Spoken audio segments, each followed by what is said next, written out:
Let me tell y'all, if you want to be a leader, be a leader.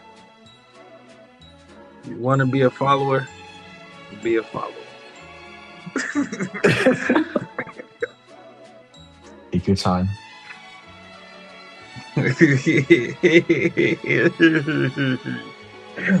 Here's my piece of advice.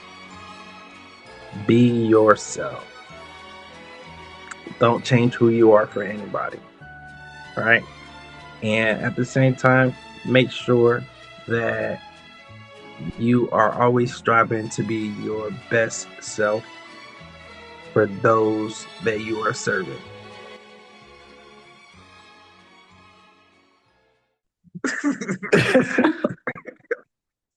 The identity, the capacity, and the efficacy of a leader, like those three pillars that make up a good, an efficient leader, I would say. I don't know about good, I would say efficient, just because I think that word's a little bit better. But so for this, we used a resource engaging in the leadership process, colon, identity, capacity, and efficacy for college students. But this really does apply to everybody in a way. So, like I said, we have the three pillars of leadership were identity, capacity, and efficacy, like I said. But it was really hard at first to distinguish between them, but pretty much what I was able to take away from all the lessons was that identity is kind of who you are as a leader. So it's like your self-understanding, it's seeing yourself as being able to lead in the first place.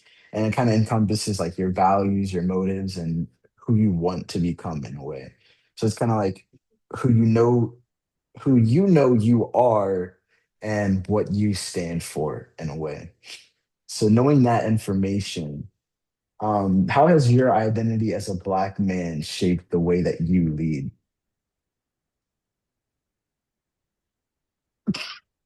uh, Thank you for that question, Steve.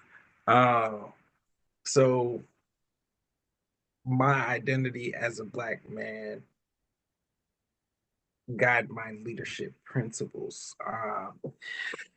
This is a great question. Thank you. Um, so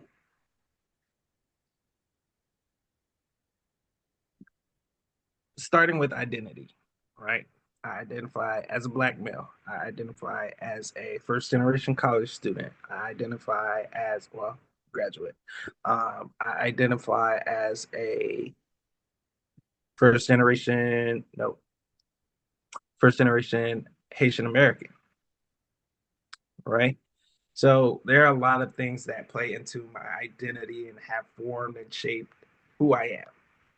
So bringing that into leadership, I'm constantly carrying the different values and principles from my mesh of an identity to help me be an effective leader. So again, it always comes back to leading leading with your heart, right? Um, my heart gets broke so many times because I'm always leading with my heart, but it's just the way that I lead. I'm always leading with my heart. I'm always trying to reach the students who, or reach anyone who's struggling. I'm always going above and beyond. I'm always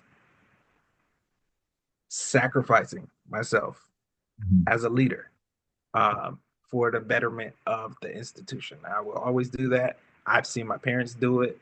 I've seen a lot of my mentors do it.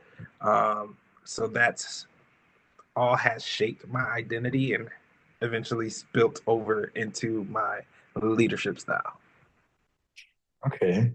And to build off of that, I know you talked about some of like your cultural influences for who you are as a leader or that have shaped the way that you lead. But what would you say some of your experiences from your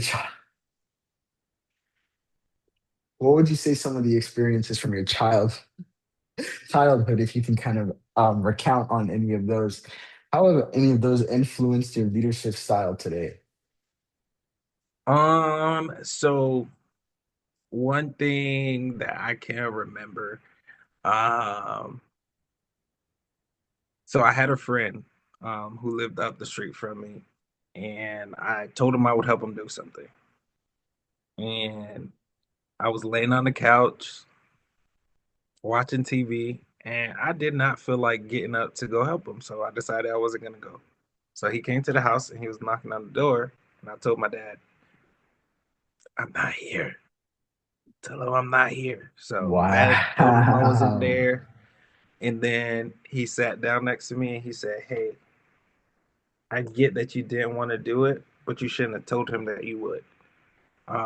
And one thing that he said that sticks with me to this day: if you're gonna tell somebody that you're gonna do something, do it. If you Right. promise something to somebody, do it. Um, keep your promises, because as a black man, your promises is all you got. So that I kind of carried into my leadership style. So if I tell my team or whoever it is that I'm working with that I'm gonna do something, I'm gonna do it. If I tell them, "Hey, we're gonna work on this project, and I will take on most of it, or I'll take on this section, I'm gonna take on that section." If I say I'm gonna show up and help them, then I will show up and help them. Uh, so yeah, that is how my cultural identity has shaped my leadership. Right. Yeah, I like that answer. It's like 1,000 people in here. Anyway, anyway, yeah, so we're gonna segue right off of that. I really like that answer. It's very thorough, it's very honest, very you know, yeah, it was